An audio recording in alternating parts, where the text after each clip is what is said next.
Teman-teman, hari ini kita akan mereview Honda Scoopy baru. Bukan. Ini adalah calon produk baru dari WeMoto di Indonesia, yaitu namanya WeMoto LED Neon. Karena peleknya kayak Scoopy ya. Ini motor belum di launching sebenarnya dan akan dirilis nanti di PRJ, makanya saya juga belum tahu harganya berapa.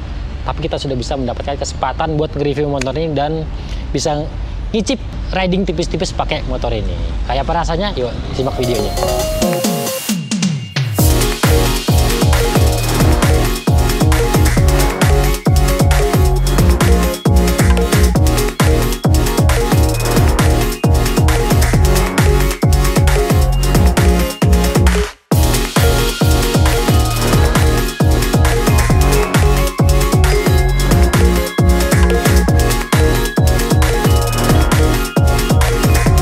Ini dia WeMoto LED Neon. Sebenarnya di Cina mereknya LED ya. Yang masuk ke Indonesia jadi WeMoto LED Neon. Cakep bentuknya, retro modern dan pas pertama kali lihat kok kayak Honda Stylo gitu kan, hijaunya gitu. Cuman dia aksennya ada paduan warna putih, jadi kelihatan lebih klasik. Tapi ya udah kita lihat aja. Langsung dari depan, ini dia lampunya. Kalau dilihat sekilas tuh kayak lampu yang dipasang ke motor dengan setang telanjang. Tapi ini nyata cover lampunya hanya segini aja. Jadi kanan kirinya itu nggak ada cover dan setangnya itu langsung kelihatan sebagian ya. Pipa setangnya kelihatan. Speedometer lumayan gede. Lampu sudah LED. Bagian bawah itu untuk lampu dekat, di atas lampu jauh. Bodi depan seperti tamengnya. Dasinya keren ya. Kayak huruf V begini, cuman dia bukan berisikan LED DRL kayak di Grand Filano. Nah, DRL-nya karena dia menyatu dengan lampu sen. Pakai warna putih susu mikanya dan nyala lampu sennya di pojok gini kecil ya lampu sennya, tapi dia sudah LED. Lalu spakbora seperti ini dan suspensi depan pakai teleskopik. Kalau ingat peleknya pasti nggak asing. Peleknya mirip sama kayak Honda Scoopy. Tahu ya versi terbaru atau versi sebelumnya ya? Peleknya persis kayak begini. Lalu sebelah kiri dia pakai cakram dengan model wavy, keren sih. Kaliper satu piston warna merah, ngejreng banget. Jadi kaki-kaki itu malah unsur sportnya lebih kelihatan. Dari bodi kan nggak retro modern, warna hijau putih. Area kaki-kaki kalau lihat malah lebih sporty, aura sportnya lebih terlihat. Kita naik ke atas, stangnya seperti ini, standar ya. Sebelah kiri lampu jauh, lampu dekat, lampu flash beam, lampu tombol flash beam jarang-jarang loh di Matic. Lalu klakson, switch lampu sen. Sebelah kanannya ada engine cut off, jarang-jarang juga di Matic ada engine cut off. Tombol lampu hazard dan tombol starter. Batoknya begini dengan speedometer yang informasinya seperti ini. Ini si speedometer. Nah itu sudah semi digital. Untuk layarnya di bawah sini udah pakai paduan digital analog.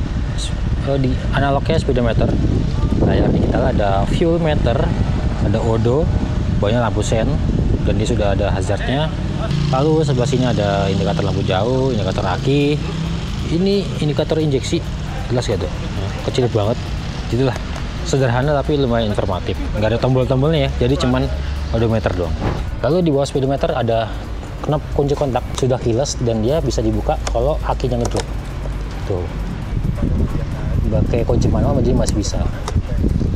Ada kantongan lumayan dalam sebelah kanan, sebelah kiri kantongan tertutup. Nah, dia ada power outlet juga tipe USB Type A. Oke. Dan kantongan sebelah kiri dia lacinya ngikut ya sama tutupnya. Seperti ini. Cuma nih agak goyang-goyang nih. Deknya lumayan lega. Dia ada karetnya juga di sini. Cuman deknya ini nggak ada plastik kasar, jadi full body halus. Yang sebenarnya sayang banget, eman banget, rawan lecet, keinjek-injek gitu kan. Dan bagian tengah ini kayaknya tempat aki nih, karena ada baut di sini dan ada coakan bodinya di sini. Kemungkinan besar tempat aki. Bodi belakang gemuk dengan desainnya membulat-membulat, paduan warnanya juga cakep dan ini juga hijaunya cakep ya tuh. Ada glitter-glitternya gitu, siralik-siralik, cakep. Dengan list body yang minimalis, cuman begini doang. Tapi oke. Joknya ada dua model, yang buat pengendara ini model dibikin kayak apa ya, kayak abrasif gitu ya, kayak pasir-pasir gitu. Dan bagian penumpangnya semacam sofa gitu modelnya, jendol-jendol. Oke, nah bagasinya sebenarnya sedang-sedang aja, nggak terlalu besar. Mungkin setara dengan bagasi Honda Vario 125 ataupun 160, mirip-mirip bagasinya. Helm sih harusnya muat, cuman helm yang nggak banyak aksesorisnya. Di belakangnya ada tangki bahan bakar, tuh, dan dia ada karetnya biar buat tutup tangkinya biar nggak kemana-mana, gitu. Dan behelnya oke nih, lucu. Babet, nah warna silver yang finishingnya oke. Yang cakep lagi, wih, lihat butut belakangnya dia ala ducktail, jadi ada agak naik ke atas gini. Ini lucu sih. Dan lampu seinnya di samping bodi, cuman dia dibikin lebih keluar, jadi dari belakang tetap terlihat lampu seinnya. Itu lampu belakangnya juga keren. Ini gede banget. Lampu belakangnya pakai LED bar dan lampu remnya itu bagian tengah sini. Cakep. Ini dia untuk area bawah bagian belakang. Spakbornya agak terlalu mepet ya. Dan ini selang pembuangan bensin justru di spakbor belakang. Jarang-jarang nih. Biasa kan di bawah mesin ya.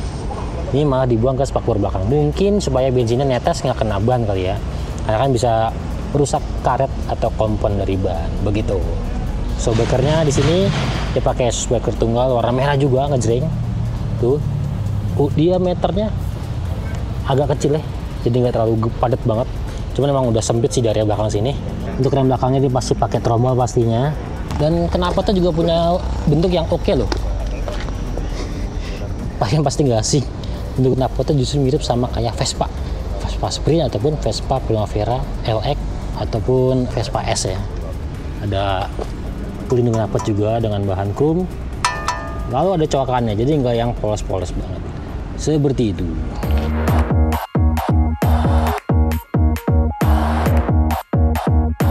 Oke, kalau ngomongin mesin, dia berkapasitas 125 cc, SOHC 2 katup begitu, dan masih pakai pendingin udara. Saya belum dapat data spek aslinya. Nanti selengkapnya bisa lihat di menit-menit awal, akan di bagian tampilan. Dan ini mesinnya standar matic ya. Dan sudah pastinya injeksi. Untuk tenaga dan torsi juga saya belum dapat infonya, kalian bisa lihat nanti di bawah. Dan dia sudah pakai starter halus, jadi udah nggak pakai dinamo starter lagi, ACG starter ataupun SMG lah ya, teknologi mirip-mirip. Jadi starter sudah memanfaatkan teknologi dari magnet mesin lebih halus gitu. Oke, kalau untuk performa mesin sebenarnya saya mencoba sesaat nih di area pabrik di Cibitung. Sebenarnya responsif, cuman di bagian bawahnya itu agak kosong dulu. Jadi begitu kalian buka gas agak kosongnya dulu, baru mesinnya akan narik. Dan setelah narik itu cukup lumayan untuk tarikannya. Cuman kendalanya adalah kosong atau jeda tuh di bagian putaran rendah kalau kalian buka gasnya dengan cepat. Mungkin kalau lagi akselerasi dari ngintilin truk gitu ya, pelan, terus begitu mau nyalip truknya dibuka gas agak jeda dulu. Nah itu kalian harus mempelajari karakter mesinnya dulu supaya nggak ketenggak ya kalau lagi nyelip terus nggak dapat, itu kan bahaya gitu. Jadi kalian harus pahami dulu mesinnya seperti apa. Dan kalau buat harian sebenarnya cukupan aja dengan kapasitas mesin 125 cc, pendingin udara, sebenarnya nggak yang istimewa banget, tapi juga nggak yang buruk-buruk banget. Standar lah, standar matic perkotaan buat di Indonesia.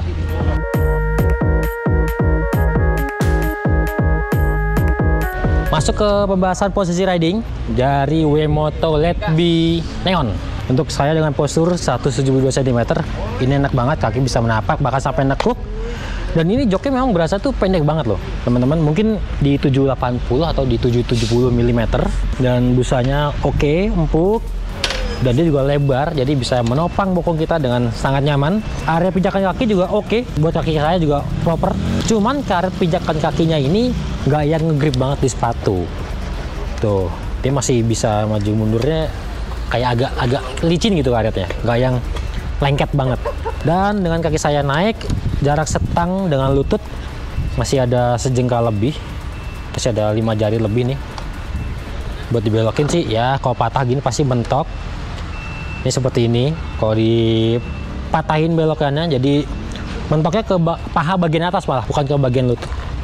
Jadi kalau manuver di kemacetan ya kakinya harus adaptif juga ya, jadi mungkin bisa sambil turun atau pas belok kakinya rada kedalemin gitu kan, seperti itu. Dan untuk posisi stang ini sebenarnya rendah, terasa rendah, khas motor matic pada umumnya. Ukuran lebarnya juga lumayan lebar dan tangan masih bisa rileks. Kalau karakter suspensi ini sebenarnya nggak bisa ngetes banyak banget, tapi kalau dari diinjot-injot begini, ini empuk di bagian depan suspensinya dan belakangnya juga empuk banget. Oh ya, buat pembonceng juga praktis nih buat pijakan kakinya. Nggak perlu tangan turun, tinggal ditendang aja gini ya. Tuh, tinggal kebuka.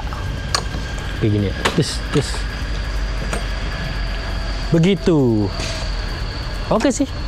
Bobotnya mungkin sekitar 100 kg kecil ya, karena ini masih terhitung ringan, tapi nggak yang enteng-enteng banget, nggak kayak Scoopy ataupun Beat, itu ringan banget. Mungkin setara sama Grand Vilana ataupun Fazio untuk bobotnya.